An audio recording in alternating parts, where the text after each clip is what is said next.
Welcome, everyone, to Meaningful Moments Connecting Infant Mental Health to Early Intervention. My name is Lisa Terry. I am an early intervention professional development consultant at Virginia Commonwealth University with the Partnership for People with Disabilities. I am also endorsed as an infant family specialist. I'm also a 0 to 3 growing brain trainer, and I also co-facilitate the Division of Early Childhood's Infant Mental Health Community of Practice. I'm going to go ahead and let my co-host introduce herself. Tracy, go ahead. Hey guys, it's so good to be with you again and to be with Lisa, my partner in crime here. My name is Tracy Walters. I'm the state coordinator for infant and early childhood mental health.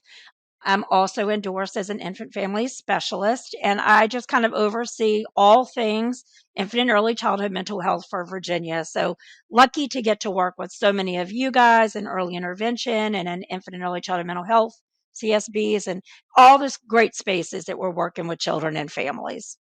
So we're just going to start by giving you our sponsor message. This podcast is a collaborative effort from the Virginia Department of Behavioral Health and Developmental Services through a contract with the Partnership for People with Disabilities at Virginia Commonwealth University.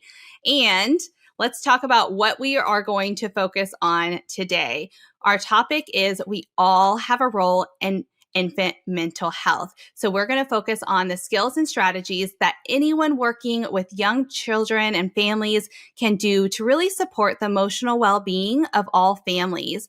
Specifically, we are actually going to be breaking down the strategies and the skills from Deborah Weatherston's article called The Infant Mental Health Specialist. So before we get to the skills and strategies, let's break down first, Tracy, the why. So why do you think it is really important for all practitioners to support the emotional well-being of all families?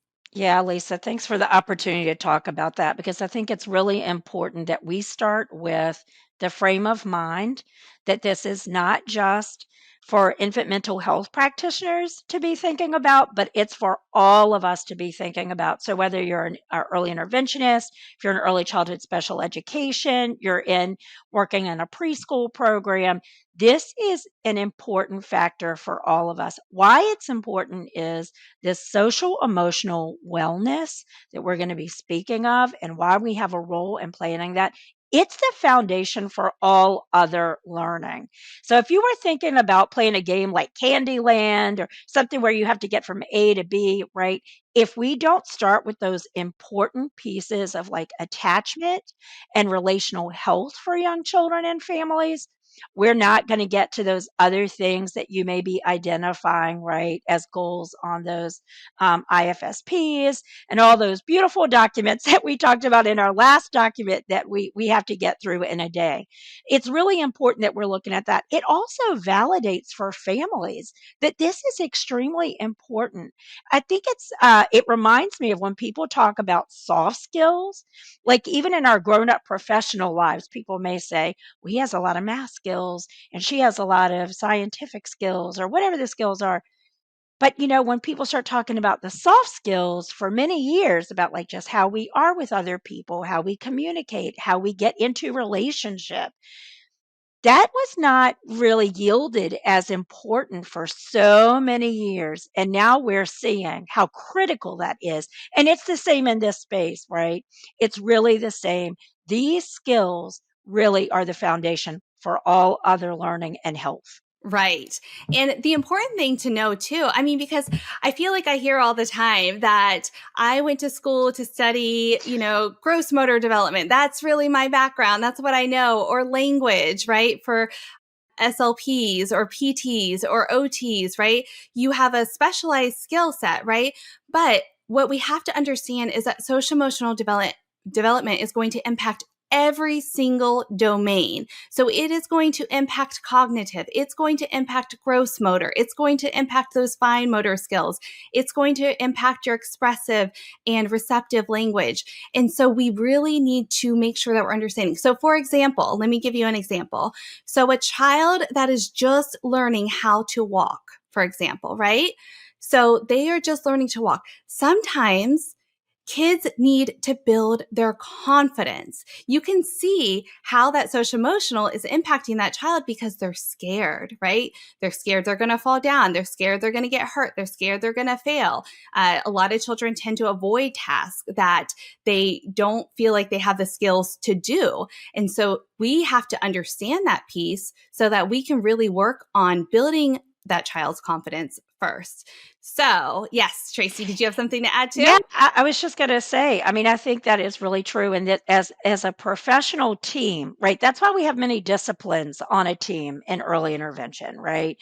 We don't need things to be with one single lens. We need a multi-lens approach to working with children and families. Otherwise, we're really missing an opportunity. So when I'm sitting next to an SLP, they're going to bring things into that observation and into building plans for that child and strategies for that child that I want to have the expertise to do. But one thing that we all can agree on, I think, and one thing that we can all note is, how is this child showing up in the world? What are we seeing in their behaviors? How are they communicating with us? And when we're looking at behaviors in this context, really what I'm talking about is, what messaging is coming from the child? You speak to that idea of the confidence, Lisa. This is so important. One thing that always comes to mind for me is this term social referencing for children, right? So you see a mom at a park with a child, and that child might walk out a little bit to the playground equipment to explore, but then they quickly come back and lean on mommy, right? Just to say, am I safe? Is this okay? Am I doing this right? And then mom says, you're fine. Go ahead. You're interested in that slide or whatever it is. But that is also our roles as professionals. This is not the time to stay in your lane, so to speak.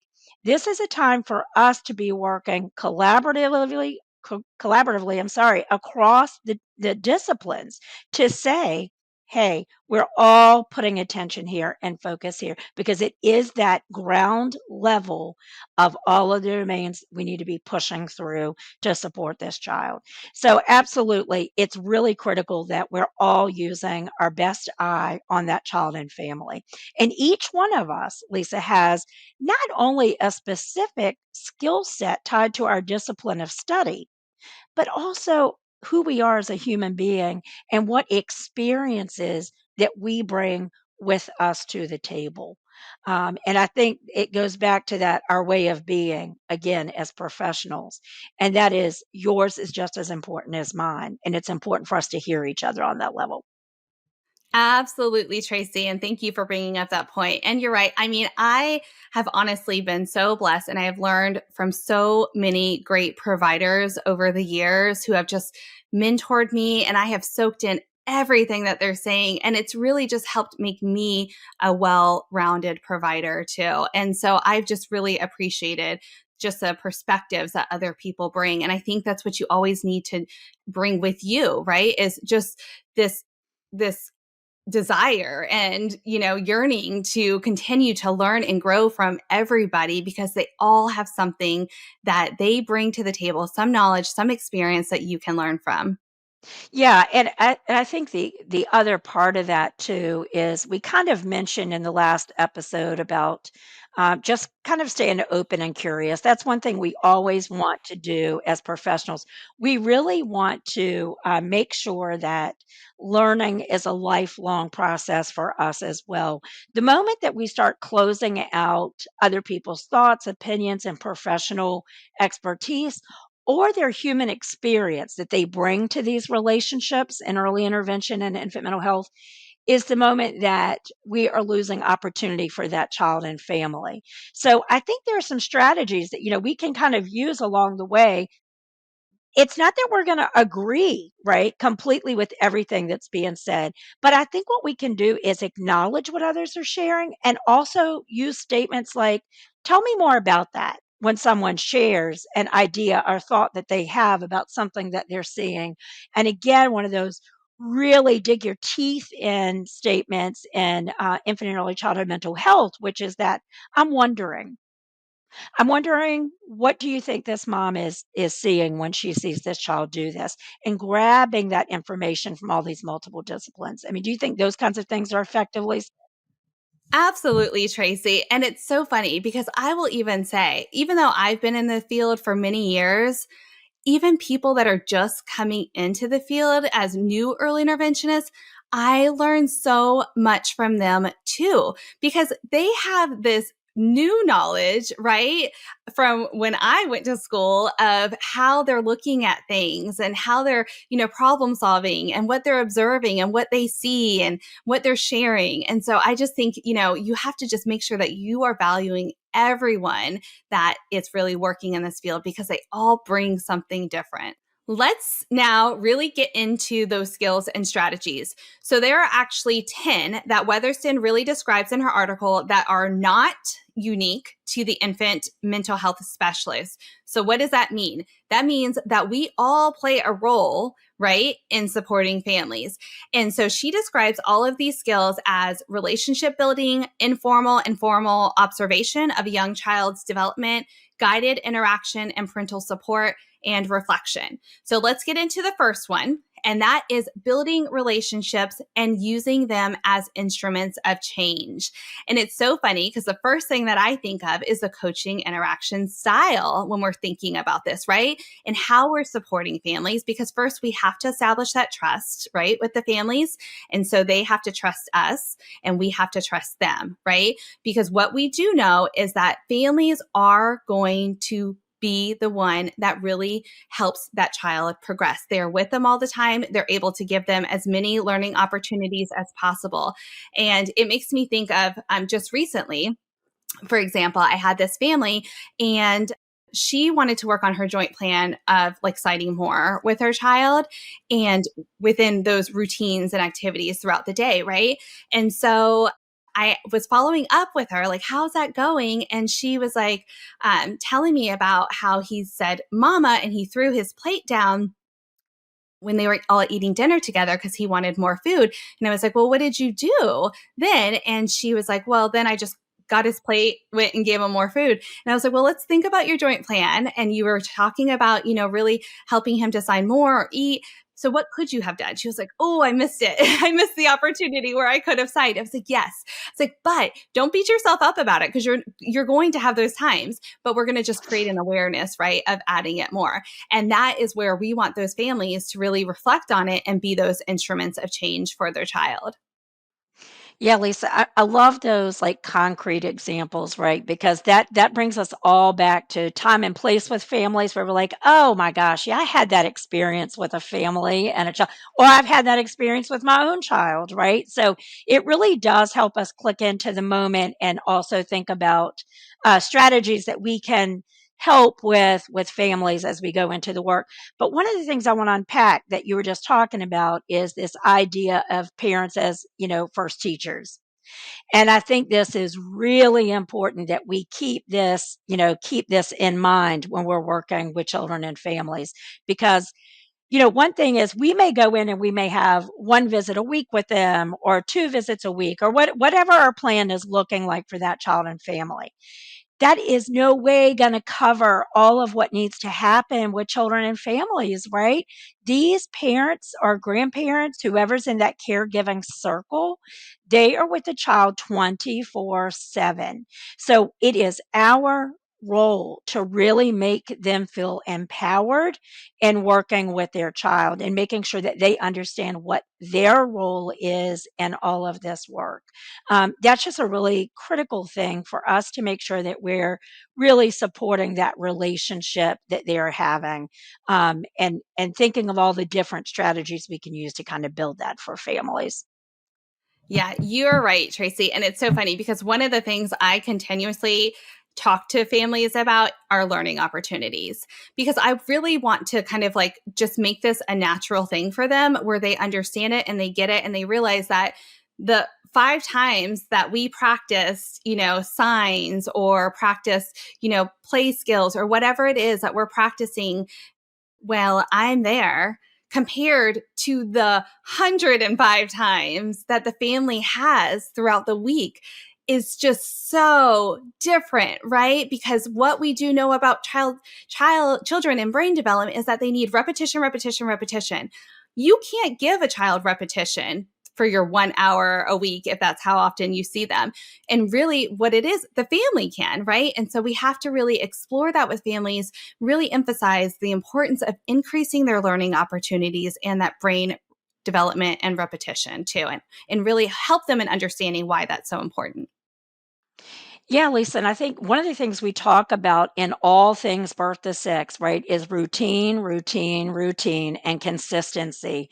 Those are some of the best tools that you can really share with families and caregivers when you're working with them and looking at these skill sets for the children. It needs to just kind of unfold very naturally, right? We want parents to understand this isn't necessarily a thing that you do. It's really how you are just interacting with your child while embedding these kinds of learning opportunities and skill sets into what you would naturally do as a family.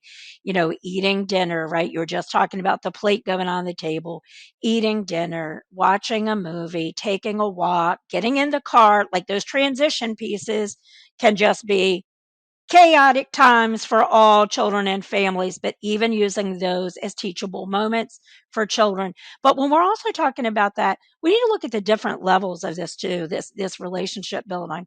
Because in my mind's eye, I'm always thinking about you have the one-on-one, right? So you have the child and maybe that primary parent who is like working with that child. Maybe there's a parent at home or a grandmother at home or grandfather at home that's every day with them for a good amount of time.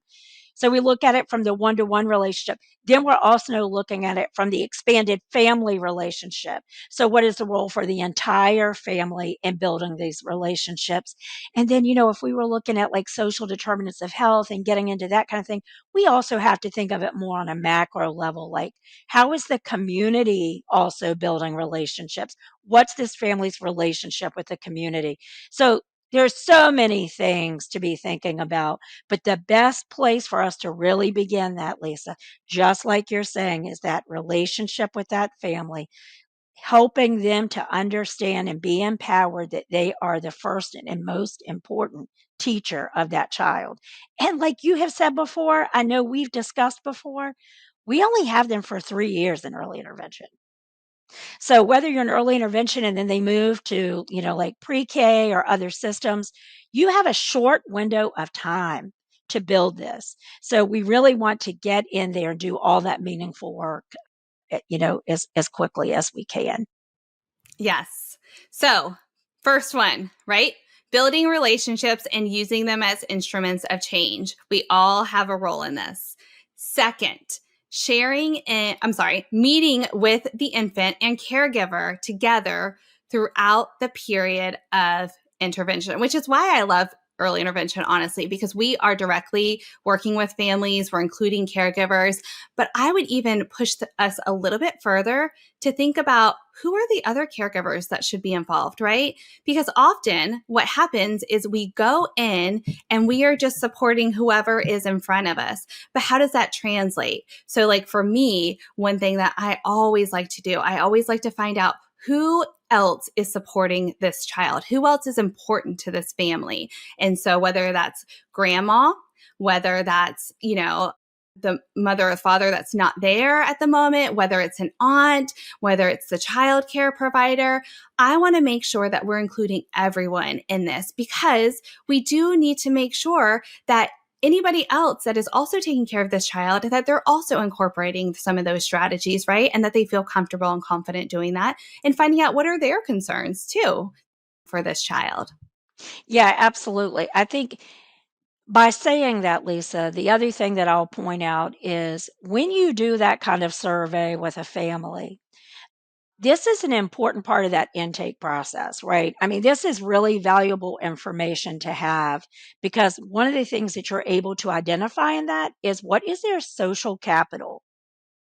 That's going to tell you a lot about what is happening for this family. We really need to be digging in while balancing building that relationship and not being too intrusive. But we do have to start having some of these conversations with families, right? This is an important piece of our work. But when you identify that, then you're going to really see like, what is this level of social capital for this family? Who do they have in their village, right? Or do they not have anybody? because that's also going to tell you about what this family might be facing in working with their child and their family dynamics as you're working with them. So, that's an important piece for us to be thinking about. And then again, as you say, just kind of echoing the importance of everybody having some idea of this relationship with this child and like what might be suggested in terms of the plan for the child. Because grandmother's lens, I know from being an OMA myself, is really different than mom's lens. Okay. Why? Because my child is 31. So I can say, oh, I remember this phase of child development and what this brings up for a parent and some of the struggles. So the different roles also, play such a part in what families feel is important and how they're intersecting in those relationships with us as professionals.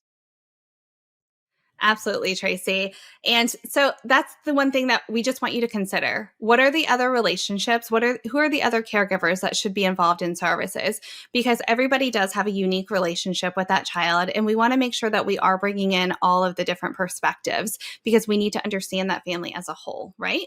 So, did you want to add one more thing before we get to the third one? Just one more thing, because I do Yeah. think when we are really talking about meeting consistently with them, it's also, Lisa, about getting to know that infant, getting to know that child, beyond us spending time, and we are building that relationship, but who is this child as a person? And also, who is this mom, dad, grandmother, grandfather as a person? Because we really need to look at like just the historical context of where these folks have been. What are they bringing into that relationship? And then also looking at what does that attachment look like between that child and that grown up, whoever that grown up is? Because that is going to determine a lot for us as we look at all this. So, even beyond that consistency, showing up piece and doing the good work, really trying to get a handle on it. And of course, that will kind of unfold over time, but really trying to get a sense of who these people are and what is our image of the child. Our image of the child is critical in this work because we need to think of them as a fully developed person right from the beginning. Okay, so I just always have to like throw that in Yeah. there. Tracy, no, I love it because what you're talking about is respect. Yeah. But you're focused on respect. And part of 0 to 3, the Growing Brain curriculum that I am a trainer in, we have the 5 R's of healthy brain development, which are relationships, respect, or responsive interactions. Respect is one of those, right? Respecting that child as an individual, as a valuable citizen, right? Routines and repetition. And so all of those are so important for brain development too. But you are absolutely right that we need to make sure that we understand who that child is, right? And what are their influences of their development, their personality, right? Because that's a huge piece of that too. So let's go to the third one. The third is sharing in the observation of the infant's growth and development. What do you think about that one, Tracy? I mean, I don't think there's anything that could be any more important. And I think part of that is because we really need to be thinking about, again, where this parent is coming from. This is a really great way to point out a child's strengths, right? And areas that we can be working on for the parent. I think sometimes parents in early intervention are really stressed. You have to think about the fact, Lisa, that a lot of these children have already had maybe a traumatic birth. Maybe there's been a traumatic birth experience for a family. Maybe there's been some intense medical issues that have already pushed into this family's life. So, what they're carrying into this may be kind of a medicalized model, right? And so they have all of these things that like front load being able to set back and really look at what their children are doing, what is happening for their child. So this is a great way for us to narrate for the family. Oh my gosh, did you just see how we put those two words together for you today? Or mom, when he looked at you that way, he's really telling you you're the most important person in his life. And when we build up the parent through showing them those strategies, boy, that makes a real difference. Do you think, Lisa? Yes, Tracy. And I just wanted to share a story because one of the things that I always try to focus on, especially when we're thinking about sharing in the observation of the infant's growth and development, that I really purposely will sit there and observe parent child interaction and what's going on. But I tell the family, I'm like, I'm getting ready to just, I want you guys to go ahead and do what you would normally do. And I want to observe it. But also, when I am also modeling strategies, I will have them observe. And so I'll say, okay, I want you to observe this and reflect back on it with me. And so, for example, I had a family and the mother and the father and the little boy, he's a busy boy. And so he goes from thing to thing. He kind of like shoots around the room like a little ping pong. And so we were really trying to work on getting his attention and his focus and kind of grounding him a little bit more. And so they brought out like this laundry basket. And so we knew he was a little bit more sensory seeking, right, too. And the parents, they love like singing songs to him. They have their own little games. And so we sat him in this basket and he was facing his mother, and she did this open and shut game that she tends to do with him. And then she sang him songs. And then we did like row your boat, pushing him back and forth. And I asked the father, I was like, okay, so tell me, what did you see? And he was like, I'm just so fascinated, because he was actually looking and paying attention at what everyone was doing. And so I love just having them observe and then reflect on the situation too, because I think that just speaks more volumes, and you kind of get your buy-in, right, with the families then when they see that. Yeah, I think that is such an important thing to point out. I think we talk a lot about when we're thinking about children giving them wait time. We also need to give that grace to families, right? And I think inviting them to observe, you observing as a practitioner, and then inviting them to observe and to watch what is happening can be such a great learning tool. And again, it does get that buy-in that you're hoping for. But some of the other things I want to unpack that you just said is, I grew up, this is kind of like on a personal note, but in a very impoverished community. My family did not have, when I say didn't have a lot of resources, I mean zero resources. And so a lot of families that we work with may be limited in resources. And so I think when you talk about things like an activity where we are just really capitalizing on what they have in the home, it really allows them to feel part of. I know in early intervention, we've been talking a lot about don't bring the tool bag in with you, right? Don't bring all the crutches. Like, use what the family can find naturally in their home.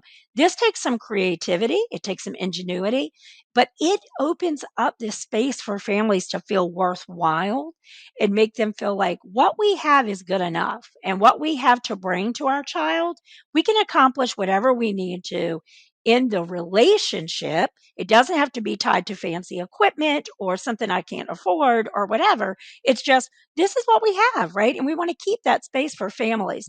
But allowing them to observe what you're doing as a practitioner is a real learning opportunity for them. And sometimes it sheds some light on what their child already possesses, right? And so we can say, wow, it looks like they're really managing this very well. We could go to the next thing.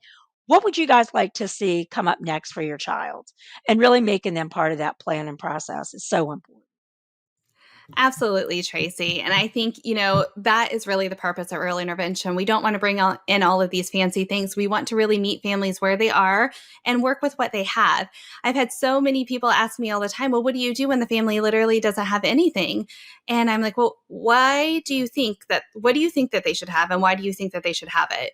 And really breaking that down and then figuring out, okay, well, what does a family do? What are their routines? Break down their big routines into micro routines, right? Like I had a family before and they didn't have anything really like fancy in their house, but they loved going out and digging in the dirt, right? And so we're going to go and we're going to do that.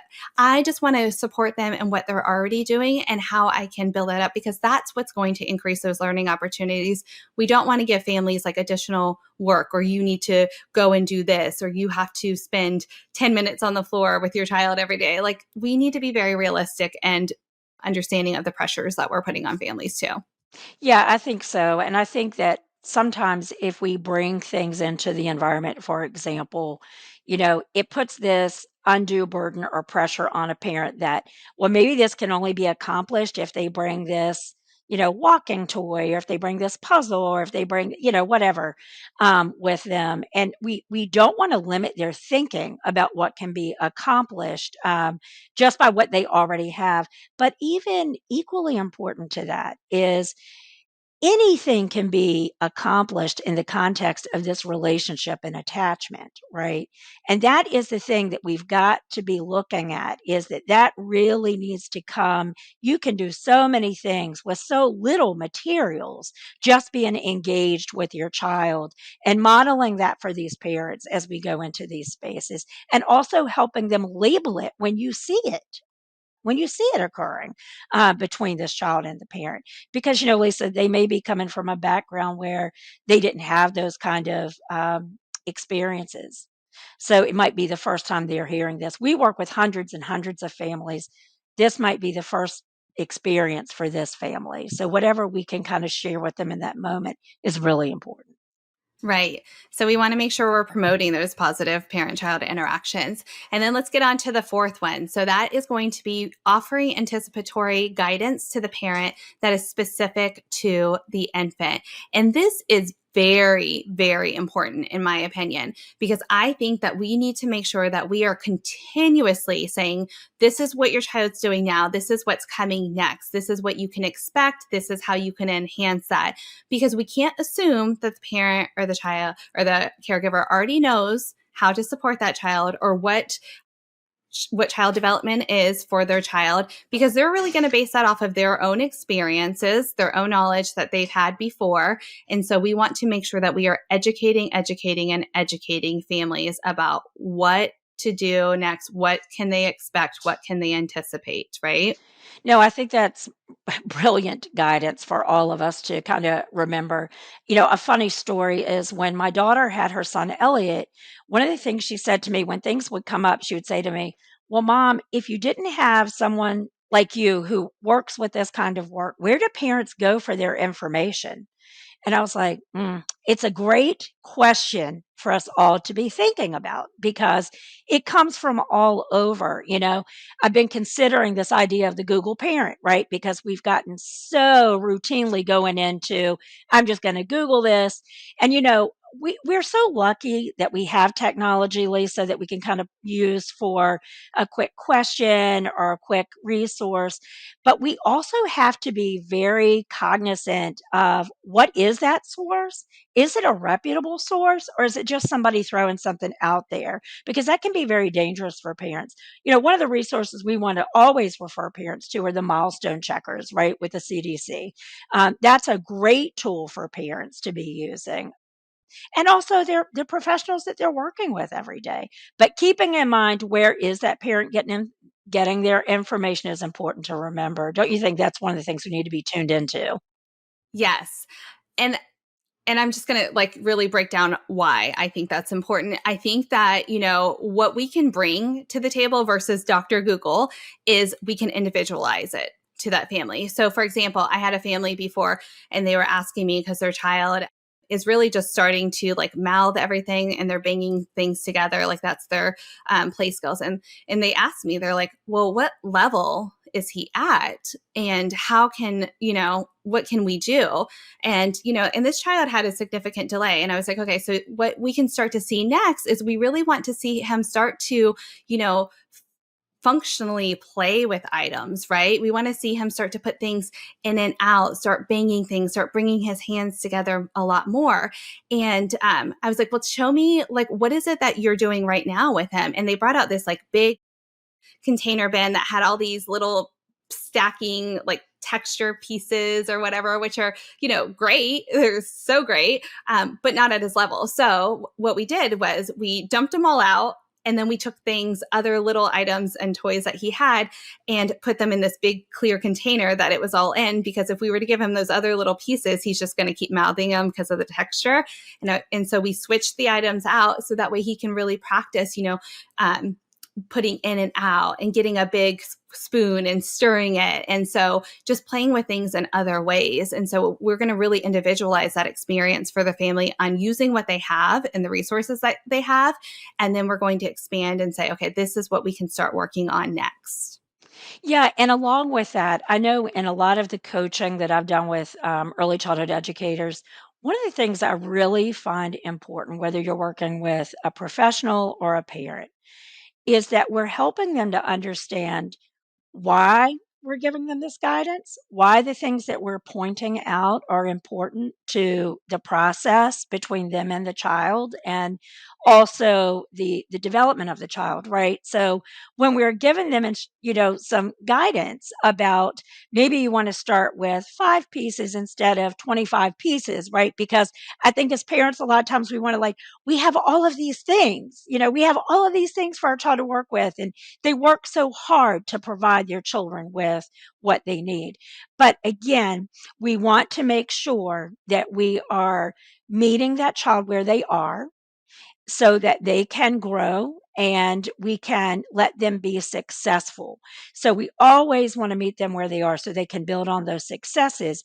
And so it may mean, if we're talking about stacking, it may mean let's start with 3 blocks or let's start with 5 blocks, right? But also telling the parent why that is. So talking about their dexterity, talking about, their mobility, what that's looking like for them right now, and explaining to them, hey, we'll start with 3 pieces and let them feel really successful and encouraged, and then we'll go to the 5. Sometimes we can give information and not give the backdrop for that. And we work in the field, so we know what we're thinking. We have that backdrop information, but parents are not working in this professional field, and they may be parenting for the first time, or even if it's their second or third child, each child is so different. So really giving that information, I think, is important, Lisa. Yeah, and I'm just going to say one more thing before we move on to the next one. But I just wanted to say, too, another important thing that even service coordinators can do is making sure that we are really explaining the process to families and that they understand throughout early intervention. We want to make sure that they understand what to anticipate. So service coordinators from the very beginning are really walking them through and guiding them, but they have to know what to expect. So if they know what to expect and what they can anticipate, then they'll understand how they can participate throughout the process. If they don't understand, they're not going to know how to participate and what their role is and the role that they play throughout the services. Even as a provider, one of the things that I'll have to do is really make sure for my very first session that I'm setting it up for a family. This is what you can anticipate. This is what it's going to look like. This is what we're going to do every week. And I'll ask more questions about their routines and activities. What other routines can I join you in? And before I leave every session, I'm going to say, okay, after we create our joint plan for our next visit, where are we going to meet? What routine do you want to really focus on? So we're really helping to help them anticipate that.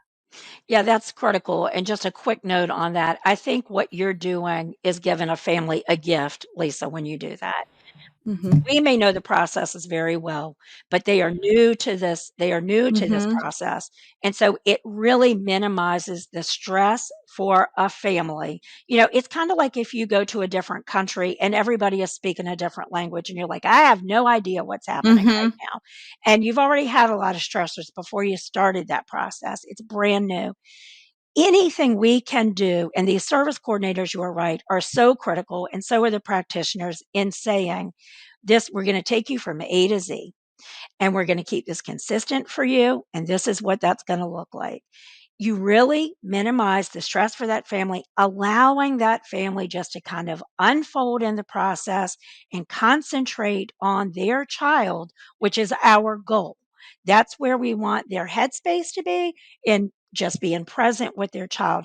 And the more we can minimize that background noise for them, whether that is writing something down for them, whether that is a quick phone call between sessions, whatever strategies you think will work for that individual family is really key to keep in your back pocket. Absolutely. So I think the next one, when we look at 5 too, it's going to be alerting the caregiver to the infant's individual accomplishments and needs. And this is really important too, because caregivers are with their child all the time. So they don't always like see progress, and they don't really notice like the little things that their child is doing now. So we want to just make sure that we are highlighting that for them.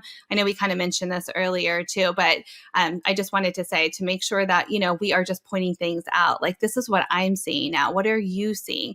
A lot of times families will tell me, like, oh, I don't see anything different. Well, I'm seeing something a lot different now. I'm seeing your child really start to do this. Their sounds are increasing. And so just really pointing that out to them. Did you want to add anything, Tracy? Yeah, I think too, just like in between visits, when you get there for that next visit, just to again say to that family, I'm wondering what maybe came up for you since our last visit. What were you thinking about in between? And I think it is, Lisa, sometimes what we hear is, I don't notice anything different. But we have to understand this is also a practice with the parent. This is skill building with the parent.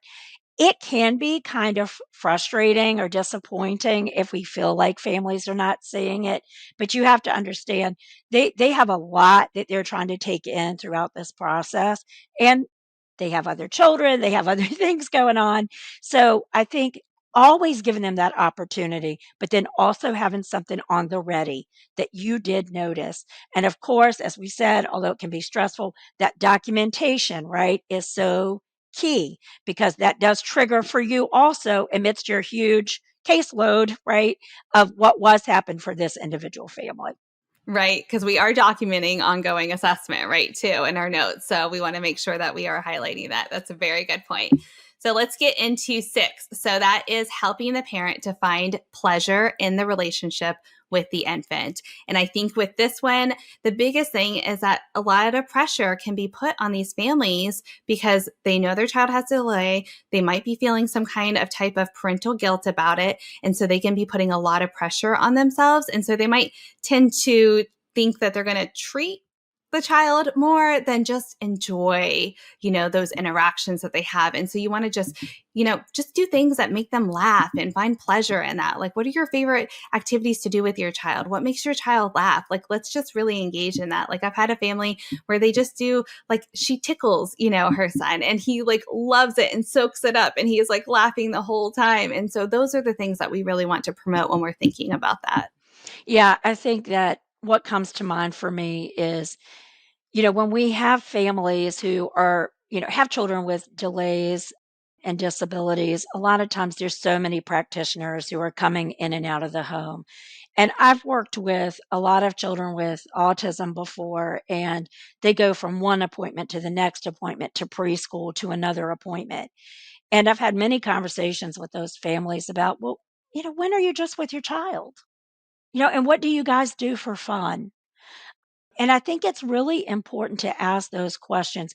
It's like when we think about that child first language, right? Or person first, person centered language. We've got to maintain that for these families. They are children and families first. And secondary to that, they are trying to get the services on board to support their child's learning and growth and development. So making it a reminder, even if that's like as you're doing your notes, what's one thing you and your child can do for fun this week? That's a simple way to do it. And then checking back in with that family. Did you get to take a walk around the park? Did you go swinging? Whatever that is, we've got to maintain the joy in that family. Because if we get too medicalized with families in terms of they feel like they're always at a doctor's office, they're always with a practitioner of some profession and discipline, it just becomes work, and it can become a burden and very stressful, and they can lose sight of their child and their relationship. There's nothing more important than that relationship between the child and the family. You're right. And that's really the foundation of infant mental health, those relationships, those nurturing relationships. And so if we can focus on that, that is really going to help the child in the long run anyway, right? And it's so funny because I always like to ask families too, like, well, not even ask them. Like when they're talking about things and they're telling me about their life, like I just observe and I notice, I'm reading their cues. Like when is it that the caregiver lights up when they're talking about something that they're doing? And it's so funny because I had someone tell me before, like, oh, we love going to this library, and the way that he interacts and engages there, it really just helps him, and I feel like it helps him be around other kids. And but the way that they talked about it and how they were smiling through it, I was like, that's where I want to go with you next. I want to go and support you in that, because I'm going to go where you also find joy too, right? Not always the challenging ones, but the ones that you do find that joy and those moments, and how I can help support you in that too. Oh, absolutely. I mean, that's where we really get our best ideas, right? When it is a natural process for that family and child, and they already feel happiness around that or joy, you're like, this is a gold mine, right? This is a gold mine. So, I mean, how many children do we know with moms love? They love to play in the water. They could play in the water forever. Okay, well, what can we do with the water? Let's think about this. Let's build this into our planning. But we're really leaning into that joy factor and really just letting them be a parent to their child and having that child have some fun. Yeah. And I think that kind of naturally takes us into the next one, which is this is 7. So this is creating opportunities for interaction and exchange between the caregiver and infant or caregiver and the practitioner too. And so what are those opportunities, and identifying that, right? Because you do want to make sure that you're having a balance when you are supporting those families in, their challenges, but also you want to make sure that you're also supporting them in those beautiful exchanges that are happening too. And like you said, those are gold mines, right? And so really thinking about those opportunities that we can help really promote those interactions in both. Yeah, absolutely. I mean, I think that's when we get down to the real team approach, right? That's when we're truly building partnerships with parents.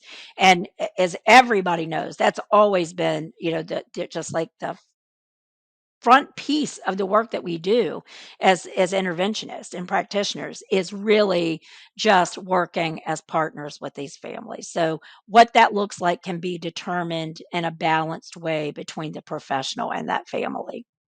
Yeah. And this also kind of takes us into the 8th one, right? Which is allowing the caregiver to take the lead in interacting with the infant or determining the agenda or topic for discussion. And that is such a really critical piece, because we want the caregiver to kind of help guide us and plan for what's important to them and what they want to do. But they're going to also, like, I love, when we are working with our families with children that do have autism, because we tend to just follow their lead, right? And join in where we can. And so when we're working with caregivers and following their child's lead, and then we kind of follow the caregivers, right? And following their child's lead. So it's almost like a train, right? That we're going on together, this little train ride. And so it's a beautiful moment, when you actually pause and you reflect and you think about it, and really allowing that parent to have full guidance on what is important to them, what is it that they want to focus on, what do they want to do, right? Yeah, I think, just something I would note on that, and big shout out to my mentor, Judith Martins, with all the reflective supervision I've done with her for years. This is where that concept of sitting on your hands really comes into play with reflective supervision and reflective practice in general. But it is so important, right, to let the parents really lead this process in so many of these ways, because it's just like if I were to, prescribe a diet for a friend. If that is not going to work for that friend, it's meaningless. That is meaningless process for them. So we need it to come from these parents and these caregivers of these children. What is meaningful to them? And also, here's a question. Mom, Dad, is this a worry for you? I always think about it in two camps, worries and wishes. Worries and wishes are important to think about. What I might be concerned about for the child, they may not be concerned about. And at the end of the day, they are the family. And so I may say to them, one of the things that I would be concerned about, or one of the things I would like for us to work on is this. Their ideas may be completely differently, and we need to give grace to that. Right. And I mean, like a perfect example, a family told me before, I was like, like, how's your child feeding themselves? And she's like, oh, he just uses his hands and takes it. Like, do you want to start to introduce silverware, like forks, utensils? And they're like, no, we don't want to. Okay. And we just move on, just as beautiful as that. All right, let's get to the next one. So the ninth one is identifying and enhancing the capacities that each caregiver brings to the care of the infant. And I think we've kind of touched on this already, but really just making sure that we're focused on that caregiver's strengths. What are their strengths with their child? What are the things that they love to do with their child? How can we just really build on those strengths, right? And I feel like sometimes, like, each caregiver, they have different strengths that they bring in their interactions with their child. And so it's going to look differently for each caregiver too, right? And so we have to make sure that we're individualizing that to them. Absolutely agree with all of that, Lisa. Yes, really important to remember. So the final strategy is remaining open, curious, and reflective. And I feel like Tracy and I have said this all the time. I feel like those are the words that we tend to continuously use, right? But you just want to make sure that you're always being open, you're curious, and that you are reflective with the families too. Yeah, and I think along with that, just that phrase of walking alongside the family is so important. We're not necessarily leading them, we're not standing behind them, we're standing with them in terms of the growth and development and support of their child. So just that whole alongside concept, I think, is really important with this piece. Thanks, Tracy, for adding that. Yes, absolutely. So we just want to invite you to continue to really be curious, to enhance your own knowledge and skills, and really hold every child and family in mind when you're providing services. Because remember, we all do play a role in supporting the emotional well-being of all families. So that is it for today's episode of Meaningful Moments. Thank you all for listening. Join us again next time as we are going to really break down the stigma of infant mental health, right? Because we all know there is one. So we're going to break that down and make sure that you subscribe to the podcast on Apple, Spotify, or Google Podcasts. For more information, you can visit VEIPD's website for resources, tools, and archived webinars. You can also visit VAME for additional resources as well. And thank you all so much again for joining us. See you next time.